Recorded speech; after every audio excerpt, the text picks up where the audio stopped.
दररोज सकाळपासूनच पावसाला सुरुवात होते. तर आज पण पाऊस सुरू झाला होता सकाळीच.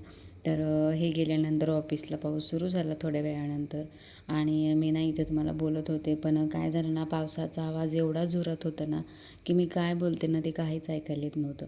त्याच्यामुळे मी आवाज माझा म्यूट केला आणि व्हॉईस ओव्हर करते. तर इथे मी तुम्हाला पाऊस दाखवला की एवढा जोरात पाऊस येत होता. आणि आता कसं आहे ना, पाऊस आला की पाऊसच येतो आणि नाही की मग पाऊस येतच नाही असं होतं. तर माझं सगळं काम आवरलं होतं, कपडे बाकी होते. पण पाऊस थांबण्याची वाट बघितली मी, पण काही पाऊस थांबला नाही आणि नंतर मी कपडे धुवून टाकले. कारण की हे बघा, पाऊस मग तर जास्तच वाढला जोरात.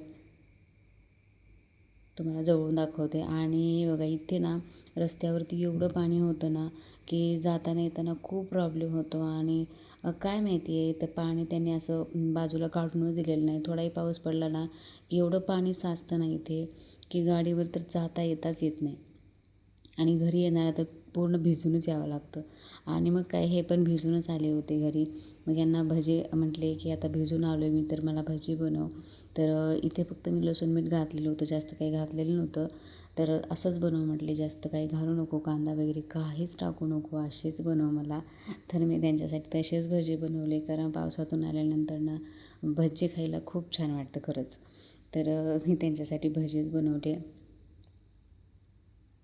तर ते बघा, छोट्या कढईमध्ये बनवले मी, मोठी कढईमध्ये भाजी होती माझी म्हणून.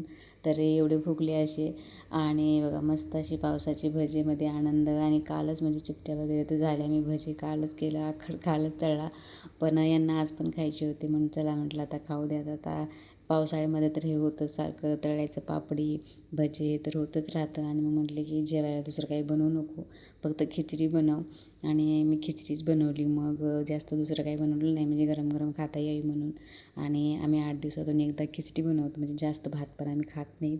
कारण असं म्हणतात की जास्त भात पण खाऊ नये, आणि आम्ही जास्त भात असंही खात नाहीत. मग शंभू भात केला ना तर भातच खातो, मग चपाती भाजी खात नाही. म्हणून त्याच्यासाठी पण मी चपाती भाजी त्याला खायला लावते आणि भात असं अधूनमधून बनवत असते. आणि आता पावसाळ्यामध्ये ना कपडे वाळतच नाहीत, आणि आज दिवसभर पाऊस असल्यामुळे कपडे तर अजिबात वाळलेले नाहीत. त्याच्यामुळं भात घातलं होतं शिजत, तोपर्यंत म्हटलं आपण कपडे आणून आत ठेवूयात. म्हणजे घरामध्ये असं दोरी बांधली मी, तर त्याच्यावरतीच टाकते मी. आणि तोपर्यंत भात माझा शिजलेला पण होतं.